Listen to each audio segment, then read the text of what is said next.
Au cours des 4 derniers mois, j'ai laissé pousser ma barbe de façon totalement libre. Et même si la barbe en ce moment c'est en vogue et ça revient à la mode, malheureusement je déteste la tronche que j'ai. Et dans cette vidéo, je vais t'expliquer pourquoi j'ai laissé pousser ma barbe pendant 4 mois, même si je déteste la tête que j'ai avec de la barbe. Et on va évidemment sur cette chaîne, tu t'en doutes, parler de raisons beaucoup plus intéressantes et beaucoup plus profondes que simplement l'esthétique de tes poils sur ton visage. Si tu veux laisser pousser ta barbe toi aussi et que tu veux savoir à quoi t'attendre et pourquoi j'ai fait ce que j'ai fait, reste jusqu'à la fin de la vidéo.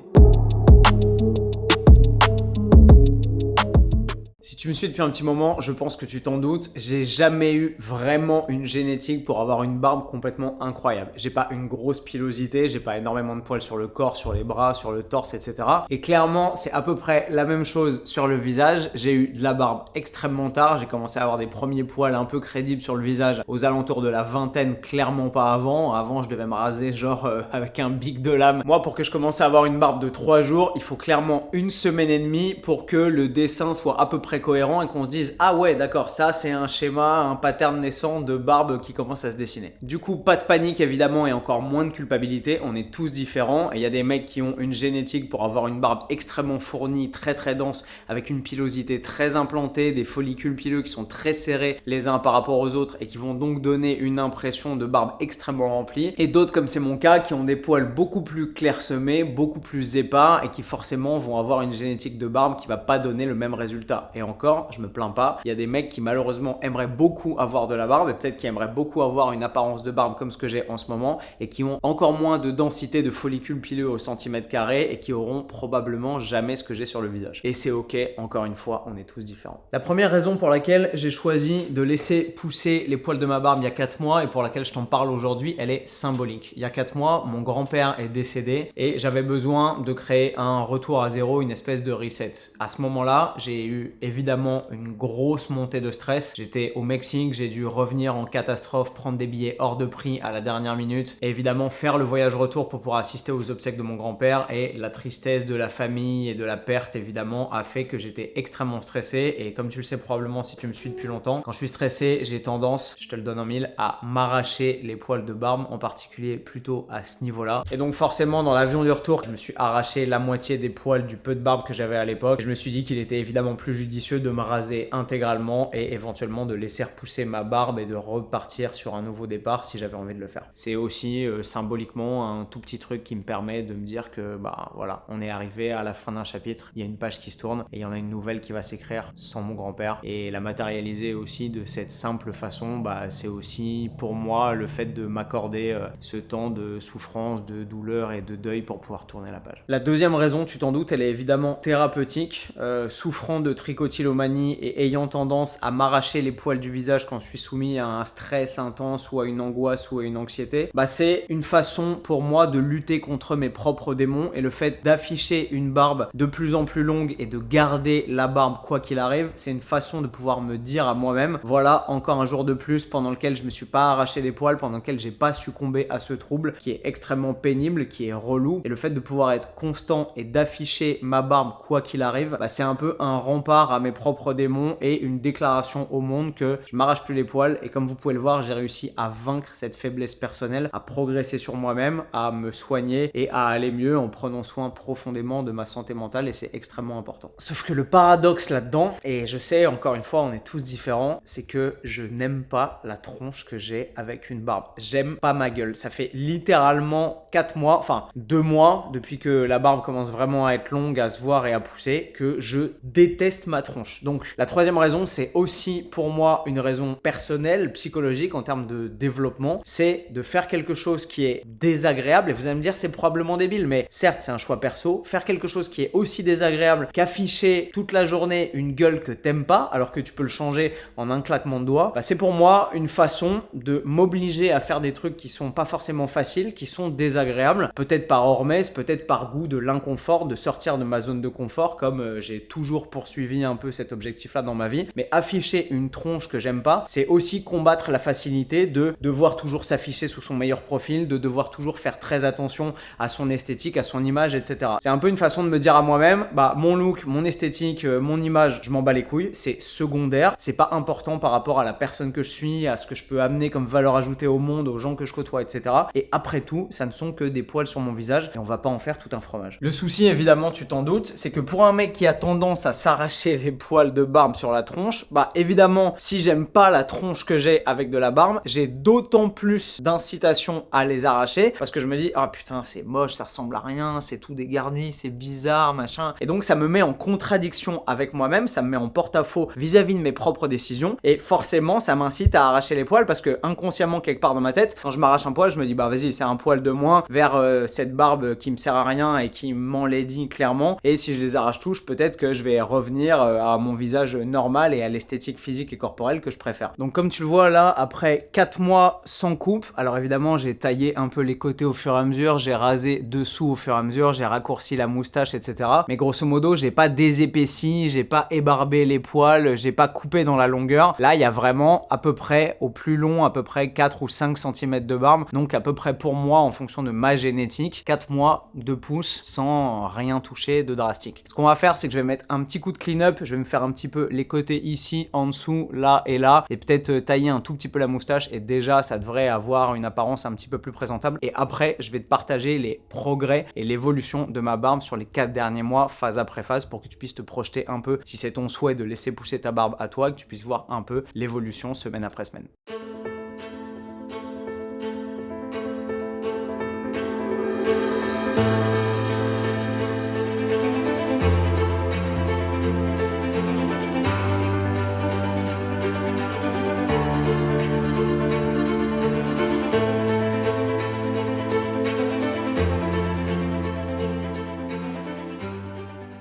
Alors voilà le résultat après un petit coup de clean. Alors évidemment, s'il y a des puristes du grooming ou du rasage qui regardent cette vidéo, ils vont dire « Oh, le mec a fait ça avec une one blade, quelle hérésie !» Mais je suis en déplacement à Paris et j'ai évidemment pas pu trimballer l'ensemble des coupe-choux, des petites tondeuses de précision, etc. J'ai des outils plus précis pour faire ça normalement quand je suis chez moi, mais là c'est pas le cas, donc on fait avec les moyens du bord. Donc vous voyez, j'ai juste fait les côtés, le dessous et la moustache ici, et c'est déjà clairement moins le bordel. Le deuxième truc important, c'est que comme vous le voyez, j'ai mis un petit coup de clean sur la coupe aussi, et le fait d'avoir les cheveux coiffés, structurés et un peu plus présentable, ça donne tout de suite au visage une impression d'ensemble qui est beaucoup moins brouillon. Si vous avez les cheveux en pagaille avec une coupe pas faite depuis 1 mois et demi, des cheveux, des poils qui dépassent partout, etc. et qu'en plus c'est le bordel sur votre barbe, forcément l'ensemble de votre visage va paraître beaucoup plus négligé et l'impression d'ensemble sera moins bonne. Donc si je reviens maintenant avec toi en arrière sur ces 4 mois et que je retrace un peu l'évolution de ma barbe, tu le vois, on a juste avant de me raser où j'étais vraiment hyper mal après l'enterrement de mon grand-père. J'avais pas dormi pendant 2 jours évidemment à cause de toutes les émotions compliquées à gérer, etc. Et tu peux le voir sur le côté de mon visage, bah il reste quand même un petit trou et je me suis arraché pas mal de poils, et c'est à l'issue de ça que j'ai décidé de tout raser et de faire cette espèce de reset et de repartir à zéro. Donc je me rase fin novembre et ensuite bah forcément j'ai pas touché ma barbe et donc les poils ont recommencé à pousser petit à petit. Il y a plusieurs phases. Il y a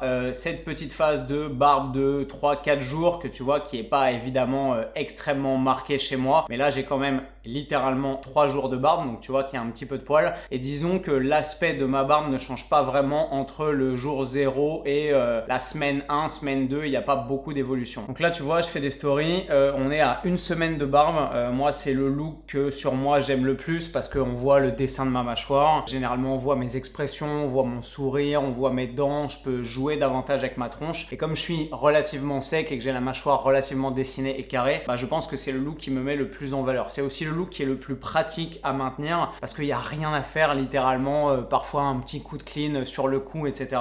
Mais au niveau de la maintenance de la barbe ou du peu de poils que j'ai sur le visage à ce stade, au bout de 1 semaine de pouce généralement, c'est ultra simple à maintenir et j'ai littéralement rien à faire, donc c'est vraiment extrêmement facile et pratique. Si on pousse un peu plus dans le temps, 2 semaines, tu vois que le look change quasiment pas, on voit que la barbe est un peu plus foncée, un petit peu plus colorée parce que littéralement elle a doublé en termes de taille, mais le look est à peu près le même, c'est une barbe naissante en mode look de 3 jours et un peu plus, en l'occurrence c'est 2 semaines, mais c'est pas non plus choquant. Et tu vois, il y a un petit peu de poils, ça dessine un peu le graphique de la barbe et le pattern de poils sur le visage, mais c'est pas non plus la barbe réelle avec une grosse épaisseur et une grosse densité. Ce qui est drôle, c'est que tu as l'impression que la temporalité de la pousse de barbe est clairement pas linéaire. Pour que on ait l'impression que j'ai de la barbe et pas simplement un petit peu de poils de repousse, il faut que je laisse pousser pendant un mois. Et là, tu vois, on est à exactement un mois de barbe. Et donc, j'ai des poils un peu longs qui font quasiment 1 cm, tu le vois. Mais clairement, j'ai des trous dans la barbe parce que j'ai une pilosité qui est assez irrégulière et j'ai des endroits où j'ai pas d'implantation de follicules et j'ai littéralement pas de poils, notamment ici aussi parce que je l'ai arraché pendant longtemps. Est-ce que ça a arraché complètement les bulbes? Est-ce que les follicules pileux sont morts et est-ce qu'ils repoussent plus? Je sais pas. Mais même quand je commençais à me laisser pousser un peu la barbe et que je l'arrachais pas, j'ai toujours eu un trou ici. Et si tu regardes bien, ce trou il est toujours là. Là, il est couvert par les poils qui sont longs. Mais si je lève ça et que je brosse vers le haut comme ça, là tu te rends compte qu'il n'y a pas du tout d'implantation. Là on arrive à 2 mois de barbe, donc tu vois là t'as vraiment l'impression que j'ai de la barbe. Effectivement, les poils font genre à peu près 2 cm de long, je pense. Et là, clairement, ça dessine un pattern de barbe sur l'intégralité du visage. Ça dépasse pas et t'as pas les longueurs comme ça sous le menton et au niveau de la mâchoire. Mais clairement, l'intégralité du bas du visage est recouvert avec de la barbe. Et c'est probablement le look le plus propre et le plus cohérent avec de la barbe, avec des poils suffisamment longs quasiment pour reboucher les trous et avec une espèce d'homogénéité pileuse sur l'intégralité du visage. Et c'est à mon sens, à partir de là que les choses ont commencé à dégringoler et que la longueur qui se rajoute permet pas d'arriver à une barbe de Ragnar avec un super tablier sous le menton avec un truc très homogène, mais au contraire grève un peu l'esthétique générale du look et rajoute des longueurs et des poils un peu partout, mais sans permettre d'arriver non plus à un truc très stylé. On arrive à 3 mois de barbe et là tu vois j'ai clairement une barbe qui est beaucoup plus longue, beaucoup plus fournie, mais qui, à mon sens, fait aussi un petit peu plus dégueu. Il y a un petit peu plus de poils partout. T'as l'impression que t'as des longueurs et puis ça contraste un petit peu avec les trous et les endroits où il y a moins de pilosité. Et j'ai l'impression que globalement, elle dépasse du visage et ça commence à donner au visage une forme un peu différente. Et c'est pas forcément à mon avantage et je suis pas forcément fan. Peut-être qu'en la faisant tailler avec un visagiste, un barbeur qui saurait faire et qui saurait exactement où laisser des volumes et où raccourcir, tailler les angles, etc. Ça pourrait donner un look plus intéressant et plus cohérent. Mais là, en tout cas, en le laissant pousser sans rien faire là-dessus, au bout de 3 mois, moi je trouve que ça commence à devenir le bordel. Et on arrive aujourd'hui à 4 mois et comme tu le vois, on en est exactement ici avec des trous qui sont quasiment bouchés, mais en même temps des longueurs un petit peu ici, etc.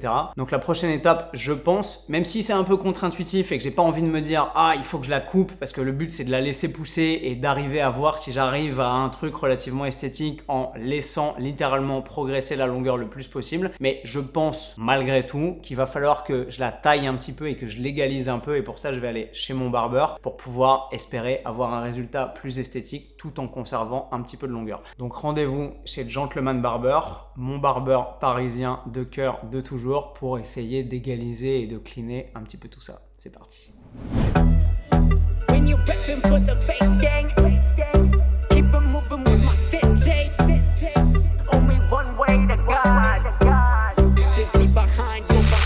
Addition versus submission. Sinners need forgiveness. Surrender to his lordship. Don't extort the grace he's given. See, I'm blessed by the one Yahweh all day. I'm a wretched sinner, deserve hell for always. I'm swift to shed blood, lie, cheat, and steal. My mouth's an open grave, spitting venom known to kill. Not for real. I'm wicked, go on sinning. Explicit in my living, spread addiction to the children. Till he came in, Elohim, El Shaddai. A mighty God on high came down just to die. Suffer, then he rise. He did it for you and I. Sinners justified, made righteous in his sight, not by eye. See, I'm wicked, go on sinning. Faith is made void if I work for my forgiveness. Grace has been given, received it as a gift. I reject him and rejected what he did. Who he is, a holy God that from heaven fulfilled the law, called the lost to repentance. Substitute sentence, scourged for our iniquities. Penalty paid by a judge in the risen. Bring your A-game. When you're repping for the faith gang. Donc voilà, comme ça tu peux voir le rendu quand tu passes chez un bon barbeur qui connaît son métier. Mes soldats, n'hésitez pas encore une fois à aller vous abonner au compte de Gentleman Barber Shop. Et évidemment, si vous êtes à Paris, près du 11e, allez jeter un coup d'œil chez eux. Ils s'occuperont hyper bien de vous. Je pense que le secret, c'est aussi ça. C'est pas de laisser pousser sa barbe comme un pirate, mais de l'entretenir au fur et à mesure et ensuite de la laisser pousser. Imad, qui m'a coiffé, m'a dit que maintenant, si je la laissais pousser telle qu'elle, ça allait pousser de façon beaucoup plus harmonieuse. Si t'as kiffé cette vidéo, tu sais exactement quoi faire. Éclater les pouces bleus et me dire ce que t'aimerais voir éventuellement dans une prochaine petite surprise. Dans les prochaines vidéos, on va revenir à nos premiers amours, c'est-à-dire les sports de combat. Je t'en dis pas plus, mais les vidéos vont être absolument phénoménales. Et quant à moi, je te retrouve dans ces prochaines vidéos. Et comme d'hab, tu sais exactement comment, avec le sourire. Bye.